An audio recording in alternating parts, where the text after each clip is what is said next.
बुरी आदत। एक अमीर आदमी अपने बेटे की किसी बुरी आदत से बहुत परेशान था।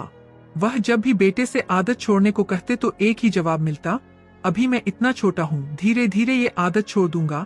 पर वह कभी भी आदत छोड़ने का प्रयास नहीं करता। उन्हीं दिनों एक महात्मा गांव में पधारे हुए थे। जब आदमी को उनकी ख्याति के बारे में पता चला तो वह तुरंत उनके पास पहुंचा और अपनी समस्या बताने लगा। महात्मा जी ने उसकी बात सुनी और कहा, ठीक है, आप अपने बेटे को कल सुबह बागीचे में लेकर आइए, वहीं मैं आपको उपाय बताऊंगा।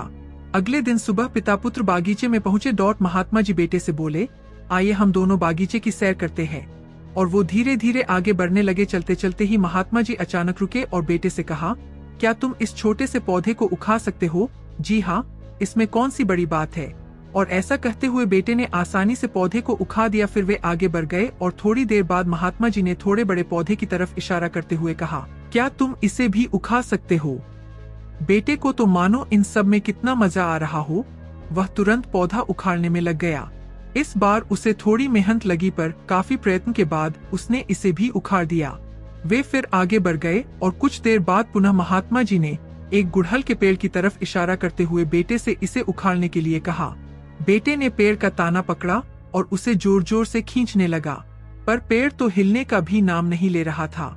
जब बहुत प्रयास करने के बाद भी पेड़ टस से मस नहीं हुआ तो बेटा बोला, अरे ये तो बहुत मजबूत है, इसे उखाड़ना असंभव है। महात्मा जी ने उसे प्यार से समझाते हुए कहा, बेटा, ठीक ऐसा ही बुरी आदतों के साथ होता है। जब वे नई होती है तो उन्हें छोड़ना आसान होता है, पर वे जैसे जैसे पुरानी होती जाती है, इन्हें छोड़ना मुश्किल होता जाता है। बेटा उनकी बात समझ गया और उसने मन ही मन आज से ही आदत छोड़ने का निश्चय किया। आखिरी पड़ाव सुंदरबन इलाके में रहने वाले ग्रामीणों पर हर समय जंगली जानवरों का खतरा बना रहता था। खासतौर पर जो युवक घने जंगलों में लकड़ियां चुनने जाते थे, उन पर कभी भी बाद हमला कर सकते थे। यही वजह थी कि वे सब पेड़ों पर तेजी से चढ़ने उतरने का प्रशिक्षण लिया करते थे। प्रशिक्षण गांव के ही एक बुजुर्ग दिया करते थे, जो अपने समय में इस कला के महारथी माने जाते थे। आदर पूर्वक सब उन्हें बाबा बाबा कहकर पुकारा करते थे। बाबा कुछ महीनों से युवाओं के एक समूह को पेड़ों पर तेजी से चढ़ने उतरने की बारीकियां सिखा रहे थे और आज उनके प्रशिक्षण का आखिरी दिन था। बाबा बोले, आज आपके प्रशिक्षण का आखिरी दिन है। मैं चाहता हूँ आप सब एक एक बार इस चिकने और लंबे पेड़ पर तेजी से चढ़ उतर कर दिखाए। सभी युवक अपना कौशल दिखाने के लिए तैयार हो गए। पहले युवक ने तेजी से पेड़ पर चढ़ना शुरू किया और देखते देखते पेड़ की सबसे ऊंची शाखा पर पहुंच गया। फिर उसने उतरना शुरू किया और जब वो लगभग आधा उतर आया तो बाबा बोले, सावधान, जरा संभल कर, आराम से उतरो, सोई जल्दबाजी नहीं। युवक सावधानी पूर्वक नीचे उतर आया।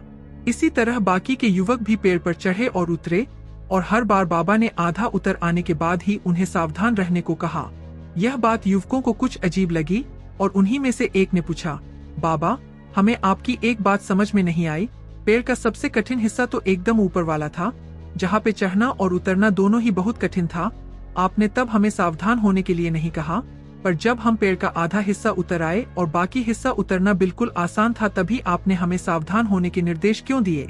बाबा गंभीर होते हुए बोले, बेटे, यह तो हम सब जानते हैं कि ऊपर का हिस्सा सबसे कठिन होता है, इसलिए वहाँ पर हम सब खुद ही सतर्क हो जाते हैं और पूरी सावधानी बरतते हैं। लेकिन जब हम अपने लक्ष्य के समीप पहुंचने लगते हैं तो वह हमें बहुत ही सरल लगने लगता है। हम जोश में होते हैं और अति आत्मविश्वास से भर जाते हैं और इसी समय सबसे अधिक गलती होने की संभावना होती है। यही कारण है कि मैंने तुम लोगों को आधा पेड़ उतर आने के बाद सावधान किया, ताकि तुम अपनी मंजिल के निकट आकर कोई गलती न कर बैठो। युवक बाबा की बात समझ गए। आज उन्हें एक बहुत बड़ी सीख मिल चुकी थी।